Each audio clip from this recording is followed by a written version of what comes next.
Hey y'all, Dr. J here. I was interviewing a principal for my book, and one of the questions I was asking has to do with communication. And she said the most insightful comment that I wanted to share with the world.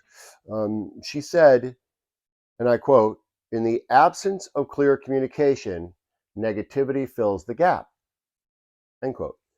Let's say that again. In the absence of clear communication, negativity fills the gap. What she is saying is, in essence, that the leader is responsible for that clear communication. The leader is responsible for transparent, constant, concise communication, constantly flowing. I'm amazed when I am working with a leader and discussing creating a culture of performance, how of all the things that causes them to pause, it's when I get into communication. And I believe it's because I talk about many ways to improve communication, and there's different videos and topics on that I've created. For here, what I want to point out is that it is always my comment that the leader needs to be sending regular communication from the leader in their voice to the staff.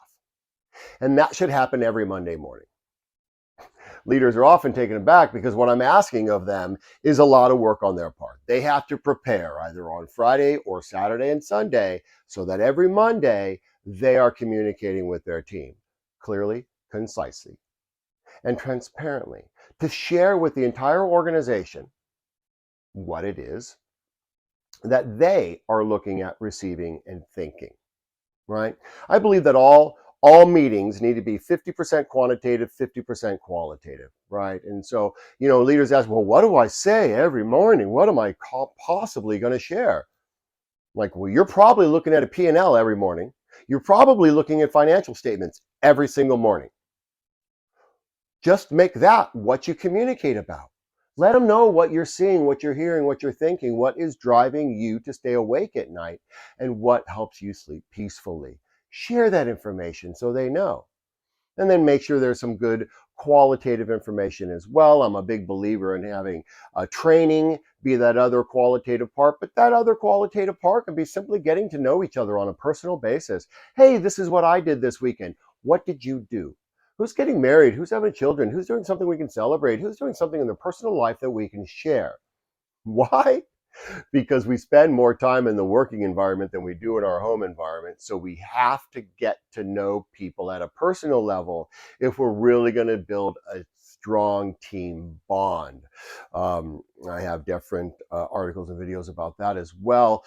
I've been quoted in some communications and magazines about building that team environment. Transparent, open, constant communication is ground number one foundational element to building a culture of performance in a strong team environment. Again, different videos on that. For today, what I want to say is I will quote her one more time. In the absence of clear communication, negativity fills the gap. My advice to you, fill that gap with the information you want to make sure is being shared. Don't allow other psyches to develop their own. Fill that gap with good, concise, transparent communication. All right? Reach out to me if you'd like to chat more about this. I wish you all the best of luck in 2023.